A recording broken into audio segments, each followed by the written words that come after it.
हफ्ते में 6 दिन 8 घंटे 480 मिनट और 28,000 सेकंड्स काम करने के बाद भी क्या आपको अपनी जॉब को लेकर सिक्योरिटी महसूस होती है? दरअसल इंडिया में पॉपुलेशन का जितना बड़ा अंबार है ना, नौकरियां उतनी ही कम है। हर इंसान 21 की उम्र के बाद पहली नौकरी पाने की टेंशन में रहता है और नौकरी मिलने के बाद इस टेंशन में रहता है कि कहीं इन्होंने मुझे निकाल दिया तो। और शायद यही रीजन है कि इंडियन वर्किंग क्लास की मेंटल वेलबींग एकदम बेकार हो चुकी है, जो उसे एक इकोनॉमिक लॉस की तरफ लेकर जा सकती है। और इतनी फटी हालत होने के बावजूद भी एक मिडिल क्लास रोज अपना झोला उठाकर ड्रेस पहनकर काम के लिए निकल पड़ता है और जैसे तैसे स्ट्रगल करके पैसा कमाता है और कमाकर रख देता है बैंक में, और अगला पूरा हफ्ता महीने की इसी टेंशन में निकाल देता है कि आगे क्या होगा। कुछ ऐसा ही हाल था नवीन का। नवीन 24 साल का एक बहुत ही ब्राइट लड़का था जो पिछले 2-3 साल से एक फिनटेक कंपनी में काम कर रहा था। नवीन बचपन से ही अच्छे ग्रेड्स लाता था, स्कूल में कॉलेज में टॉपर था, और जब वो रियल वर्ल्ड में उतरा तो पहले 2-3 महीने तो सब कुछ अच्छा था, पर धीरे धीरे उसको इस रेट रेस की असलियत समझ में आने लगी। उसके पैसे महीने के पहले 15-20 दिन में ही खत्म हो जाया करते थे और अपनी जरूरतों के लिए अब वो लोन भी लेने लग गया था। एक दिन ऐसे ही नवीन ऑफिस से आकर अपनी सोसाइटी के पार्क में बैठा था और सोच रहा था कि यार मेरी सैलरी 40,000 है और सैलरी मिलते ही सबसे पहले दोस्त को 10,000 का उधार चुकाना है, 6,000 की EMI कटनी है, रेंट जाना है, घर का राशन, सब कैसे मैनेज होगा। और कहीं सैलरी नहीं आए तो मैं तो गया। वैसे ही जॉब की कोई गारंटी नहीं है। इतनी देर में उसके पास अभिनव आता है और नवीन को परेशान देखकर उसके पास आकर बैठ जाता है और पूछता है कि क्या हुआ भाई, क्या सोच रहा है। अभिनव के पूछने पर नवीन बताता है कि भाई तेरा तो सही है कि तू इतनी जल्दी सीनियर मैनेजमेंट की पोजीशन पर चला गया, मेरी तो यहाँ हालत ही खराब है। मेरा बहुत छोटी छोटी गलतियों पर एम्प्लॉयज को निकाल देता है जैसे मानो उसके लिए आम बात हो। और भाई तू जानता ही है कॉर्पोरेट वर्ल्ड में टैलेंट को हमेशा डिग्री से ज्यादा वैल्यू मिलती है। अभी पिछले हफ्ते मेरे सामने एक 22 साल का लड़का 40 साल के पाटिल जी की नौकरी खा गया क्योंकि उसकी PR marketing skills Patil ji से ज्यादा अच्छी थी। और मेरी टेंशन ये है कि मेरे पास इनकम का सिर्फ यही एक सोर्स है जो मेरे अगले महीने आते ही खत्म होने वाला है। पहले सनी का 10,000 का उधार चुकाना है, 6-7 की EMI देनी है, रेंट देना है, और जिस तरह हालत चल रही है ना, एक गलती पे मेरा बॉस कहीं मुझे भी ना निकाल दे। क्या करूं यार, कुछ सॉल्यूशन दे। इतना सब सुन के अभिनव सोच में पड़ गया और उसने नवीन को बताया कि भाई मेरा भी पहले यही हाल था और ऐसी बात नहीं है, जहाँ मैं काम करता हूँ वहाँ भी यही हाल है, जिसको मैं शुरुआती कुछ महीनों में ही समझ गया था। और मैंने जान लिया था कि जॉब के साथ स्किल सीखना भी कितना जरूरी है ताकि जल्दी प्रमोशन मिल सके। और तू बिलीव नहीं करेगा, मैंने अपनी जॉब के दूसरे साल में ही एसोसिएट से प्रोजेक्ट मैनेजर तक का सफर तय कर लिया था। और मैं ये बात अच्छे से जानता हूँ कि अगर लाइफ में सिक्योरिटी चाहिए तो वो सिर्फ जॉब से पूरी नहीं होने वाली, इसलिए जॉब के साथ कुछ ऐसा बिल्ड करने की जरूरत थी जहाँ से मुझे पैसिव इनकम भी आती रहे, क्योंकि इंडिया में जॉब का कोई भरोसा नहीं है। गूगल और माइक्रोसॉफ्ट जैसी बड़ी कंपनियां भी मास ले ऑफ कर देती हैं, इसलिए जॉब के साथ कोई ना कोई एसेट होना बहुत जरूरी है। इतना सुनते ही नवीन बोला, यार एसेट देख, एसेट तो मेरे पास भी है, मैंने भी गाड़ी ली है, नया फोन लिया है और बैंक में भी मैं टाइम टू टाइम सेविंग करता रहता हूँ। ये सब सुन के अभिनव ने उसे बताया कि तुम्हारे पास ये जो चीजें है ना, ये सब एसेट नहीं बल्कि लायबिलिटीज है, क्योंकि ये चीजें तुम्हें कभी भी पैसा कमाकर नहीं देगी। और जहाँ तक रही तुम्हारी बैंक सेविंग का सवाल, तो जरा इस रिपोर्ट का डेटा देखो। इस रिपोर्ट के according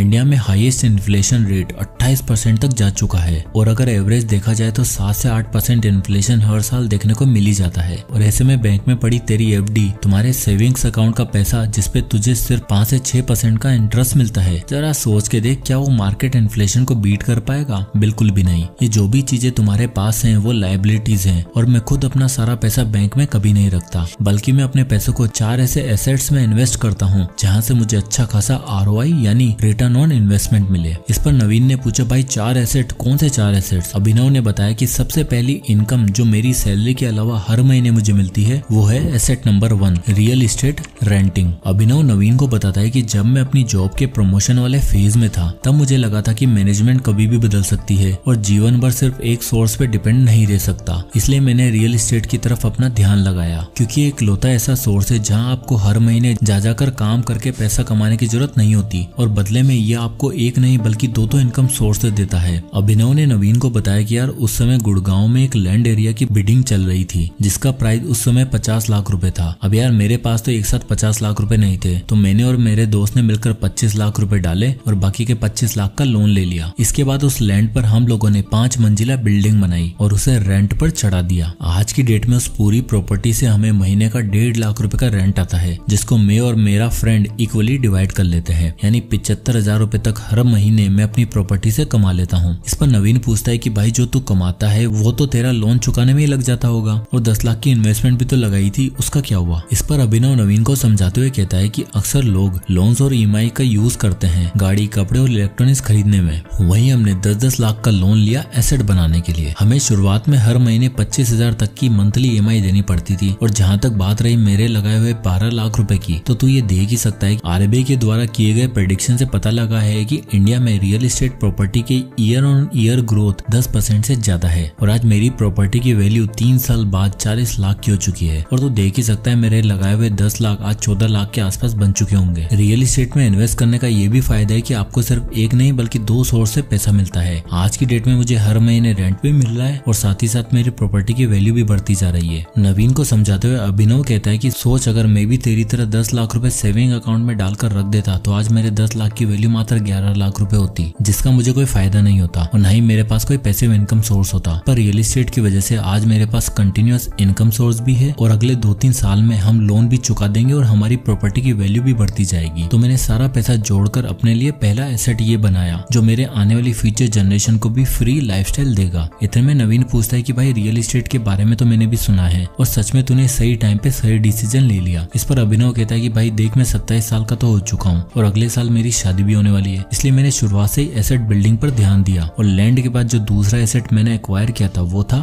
asset number 2, luxury in hands. Abhinav ने नवीन को बताया कि उसे शुरू से लग्जरी आइटम का बहुत शौक था। पहले उसकी इतनी इनकम नहीं थी, पर जैसे उसके पास सोर्सेज आए तो उसे एक ऐसे एसेट के बारे में पता लगा जो लग्जरी भी है और ओवर द टाइम इसकी वैल्यू भी बढ़ती जाती है। अब अभिनव नवीन को अपने घर लेकर गया और उसको अपने शूज और वॉचेस का कलेक्शन दिखाया। अभिनव ने बताया कि मैं स्टार्टिंग से ही अपने शूज और वॉचेस का कलेक्शन रखता हूँ, जिसमें से मेरे पास सबसे महंगी वॉच जो है वो है रोलेक्स की लिमिटेड एडिशन वॉच, जो उसके एक क्लाइंट ने उसे गिफ्ट करी थी और इसकी मार्केट वैल्यू आज के टाइम पे 33 लाख रुपए है। अब इस पर नवीन कहता है कि भाई मेरी तो 3,000 रुपए की ही है, 33 लाख घड़ी पे खर्च करना मुझे तो समझदारी की बात नहीं लगती। इस पर अभिनव ने बताया कि भाई ये जो तुम बेवकूफी समझ रहे हो ये असल में एक इन्वेस्टमेंट है, क्योंकि इन ब्रांडेड वॉचेस और शूज का जो लिमिटेड एडिशन कलेक्शन होता है वो एक एंटीक आइटम माना जाता है। अभिनव ने बताया 1960 के जमाने में पॉल न्यूमन नाम के एक हॉलीवुड एक्टर और रेस कार ड्राइवर हुआ करता था जो काफी फेमस था। उनकी वाइफ ने उन्हें $300 की रोलेक्स डायटोना वॉच गिफ्ट करी थी, जिस पर उन्होंने लिखवाया ड्राइव सेफली। इसके बाद रोलेक्स ने पॉल न्यूमन एडिशन के नाम से ही वॉचेस बनाना शुरू कर दिया था। और क्या तुम जानते हो अभी 2017 में जब उनकी ये ओरिजिनल वॉच का ऑक्शन हुआ तो ये कितने में सोल्ड हुई? नवीन ने कहा भाई $5-6 लाख की सेल हुई होगी। अभिनव ने कहा नहीं, $17.8 मिलियन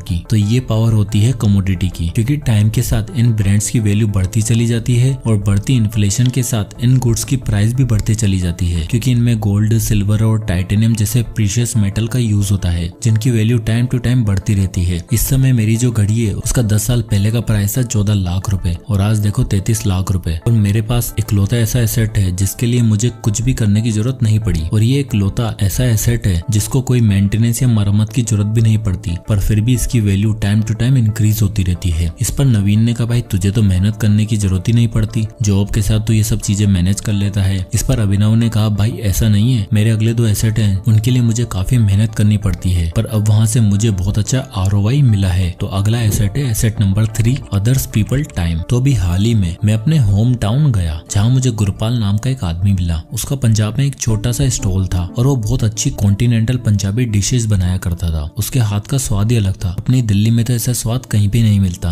मैंने उससे बात करी तो उसने मुझे बताया कि उसका स्वाद तो अच्छा है पर वहाँ उसके एरिया में कस्टमर आते ही नहीं है। तो मैंने उससे उसका टाइम मांगा। मैंने उसको कहा आप 3 महीने के लिए मेरे साथ दिल्ली चलो, वहाँ हम एक फूड ट्रक बिजनेस शुरू करेंगे। मैंने गुरपाल पाजी को समझाया कि दिल्ली में स्वाद की काफी डिमांड है और कस्टमर को एक बार स्वाद अगर पसंद आ गया ना तो वो बार बार आता है। तो मैं गुरपाल पाजी को दिल्ली लेकर आया। फूड ट्रक के लिए मैंने बैंक से लोन उठाया, इक्विपमेंट्स लगाए, सेटअप बनाया। 5 लाख की इन्वेस्टमेंट में मस्त फूड ट्रक खोल लिया स्वादे पंजाब के नाम से। नवीन सुन के शौक हो गया। उसने कहा क्या वो स्वादे पंजाब वाले पाजी गुरपाल है और वो तेरी दुकान है? भाई अभी पिछले हफ्ते में वहाँ से एक डिश ट्राई करके आया, बहुत ही स्वाद है यार पाजी के हाथ में। अभिनव ने कहा भाई बस देख ले, पाजी के स्वाद से वो कस्टमर संभालते हैं और फाइनेंस में हम लोग डेली की 7,500 की सेल कर देते हैं और महीने का लगभग 2 लाख रुपए हो जाता है। उसमें पाजी को मैं 50-60 हजार रुपए की सैलरी देता हूँ और सारा खर्चा करने के बाद मेरे पास 80 से 90 हजार रुपए आराम से बच जाते हैं। इस पर नवीन कहता है कि भाई इतना तुझे मिलता है तो तू पाजी को क्यों नहीं दे देता? इस पर अभिनव ने बताया कि भाई पाजी जब वहाँ थे तब उन्हें मुश्किल से महीने के 15 से 20 हजार रुपए मिलते थे। पाजी पूरे दिन दुकान लगा कर रखते थे और कस्टमर बहुत कम आते थे। मैंने पाजी का सिर्फ टाइम और उनके हुनर का यूज किया जो आज मुझे एक बिजनेस बनाकर दे रहा है। ऐसा बिजनेस जहाँ जहाँ मुझे खुद इन्वॉल्व होने की जरूरत नहीं पड़ती। बस हफ्ते में एक बार जाता हूँ, सारा हिसाब किताब मैनेज हो जाता है। मैंने पाजी का सिर्फ टाइम यूज करके अपने लिए एक ऐसा बिजनेस बनाया जिसको आगे चलकर हम शॉप में बदलने वाले हैं, और हो सका तो मेरा रिटायरमेंट प्लान भी यही है। अभी मेरी सैलरी के अलावा मुझे 2 अलग सोर्सेज से इतनी इनकम मिल जाती है कि मैं अगले 8-10 सालों में रिटायर हो सकता हूँ। इस पर नवीन ने पूछा, भाई तूने इतने कम टाइम में इतनी सारी चीजें कैसे हासिल करी? इस पर अभिनव ने कहा, भाई मैं तुझसे 2-3 साल सीनियर जरूर हूँ, पर एसेट एक्वायर करने और नॉलेज को इंक्रीज करने की स्किल को मैंने करियर की स्टार्टिंग से ही टॉप प्रायोरिटी पर रखा था, और यही है मेरा आखिरी और सबसे बड़ा एसेट जिसपे मैं आज भी इन्वेस्ट कर रहा हूँ, और वो आज तक मुझे 100 गुना तक का रिटर्न देता है।